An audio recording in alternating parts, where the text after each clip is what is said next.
I'm afraid I got quite wound up about the Horizon IT problem, which caused, I think, 5 deaths and untold misery and still hasn't been sorted out.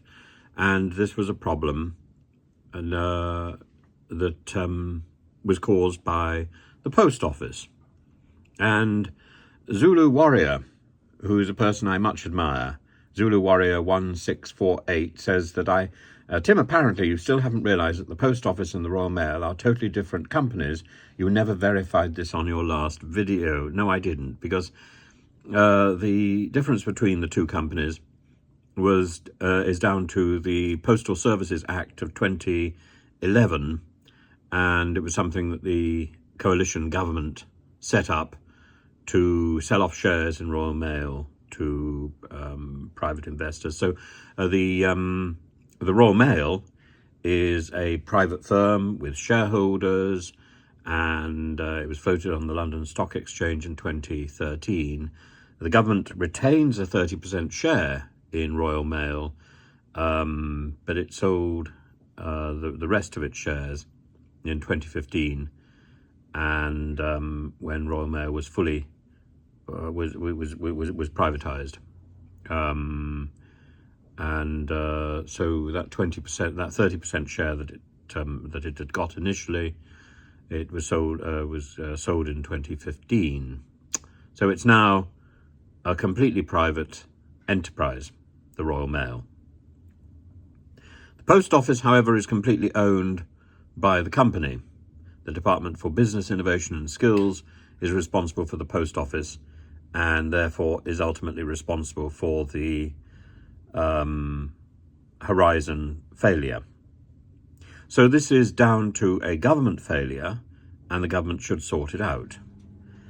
Why do I lump the two together? Well, basically because they were the fragmentation of the Royal Mail and the Post Office was done under this present government, and has clearly not been deeply efficacious.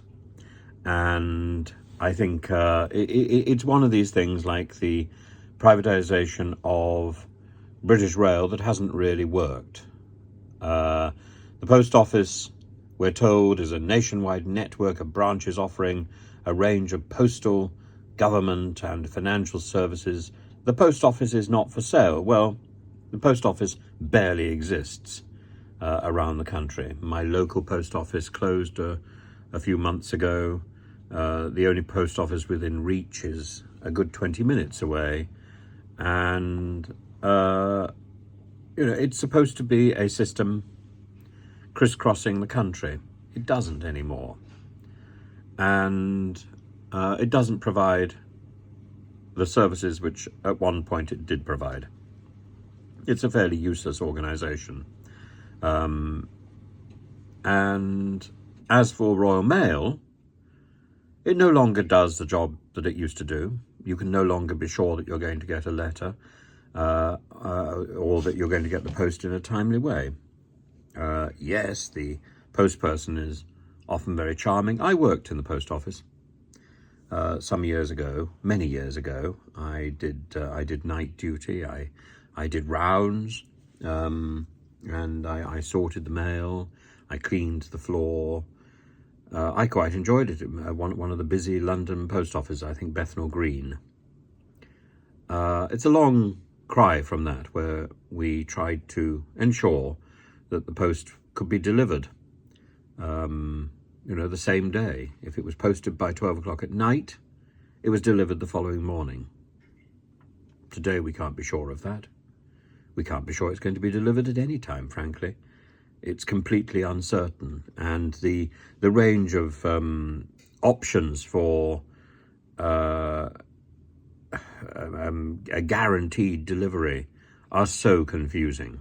The whole thing is a scam, and I think while the government is determined to go slow in its responsibilities to those people who have been badly hurt or have died because of its stupidity, I think there are other postal services which merit our consideration. What's the point of honouring the Royal Mail over DPD or whatever it is? What's the point? There is no point.